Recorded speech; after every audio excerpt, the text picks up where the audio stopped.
Depuis l'entrée en vigueur de la loi sur les pourboires en juin 2025, il y a eu plus de 600 plaintes parce qu'elle n'était pas respectée. On a envoyé près de 180 avis. Et donc, si les mêmes commerçants continuaient à recevoir des plaintes, ils pourraient à ce moment-là subir une gradation des mesures de surveillance pouvant aller jusqu'à des amendes.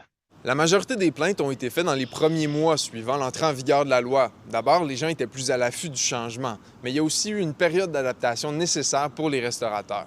Quand la loi est rentrée en vigueur, il y en a encore plusieurs qui n'étaient pas conformes, que les machines n'étaient pas conformes, que les mises à jour n'avaient pas été faites à temps, disons. Donc, les restaurateurs, malheureusement, ont été un peu dépendants de ces fournisseurs-là. Niveau logistique, pour vous, est-ce que ça a été compliqué? Pas du tout. On a payé. À la fin, c'est que tout coûte toujours quelque chose.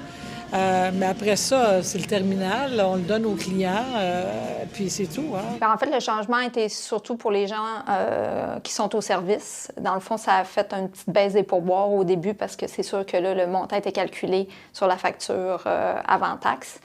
Je sors d'un restaurant du centre-ville de Montréal, puis j'ai demandé à un des serveurs comment il avait vécu l'entrée en vigueur de la loi sur les pourboires. Et il m'a dit qu'en 2024, il avait fait 90 000 alors qu'en 2025, il avait fait 79 000 Donc, c'est une diminution de salaire de 11 000 qu'il associe directement à l'entrée en vigueur de cette loi. Dans les autres restaurants que j'ai visités, on m'a aussi dit qu'il y avait eu un impact sur le salaire des serveurs au début, mais qu'après, le prix des articles sur le menu a augmenté, ce qui a rééquilibré le salaire. C'est ceux qui venaient nous dire les premières semaines, oui, bien, la semaine passée, j'ai fait tant, cette semaine, j'ai fait tant de moins, tu sais.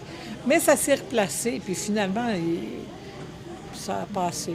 Les salaires ont augmenté aussi, les prix au menu ont un peu augmenté en fonction de l'inflation actuellement. Donc, comme les pourboires suivent le prix des assiettes, on pense que ça s'est un peu rééquilibré. Puis il n'y a pas eu de départ massif là, de la restauration, dans la restauration à ce moment-là, des employés en salle. Les demandes de pourboire ont explosé dans les dernières années. Il y a même un rapport d'Options consommateurs qui a dévoilé que les Canadiens étaient en moyenne sollicités 20 à 30 fois par mois pour du pourboire. Trouves-tu qu'on demande du type dans trop de contextes? Ouais, un peu. Enfin, parfois, après, je sais pas, au dépanneur, parfois, ils mettent des tips, faut un peu... faut doser. Honnêtement, typer au team, pour moi, désolé, mais non. Typer dans un bon restaurant, oui, d'accord. Mais c'est vrai qu'il y a des endroits où ça commence à 20, 25, et il y a l'option de changer, mais même là, on sent bizarre de vouloir aller sur le compteur, modifier le pourboire et diminuer le truc. Et il y a plusieurs personnes qui vivent ce malaise. C'est d'ailleurs pourquoi la loi sur les pourboires est entrée en vigueur le 7 juin 2025. À Montréal, Elliott Tremblay pour Nouveau Info.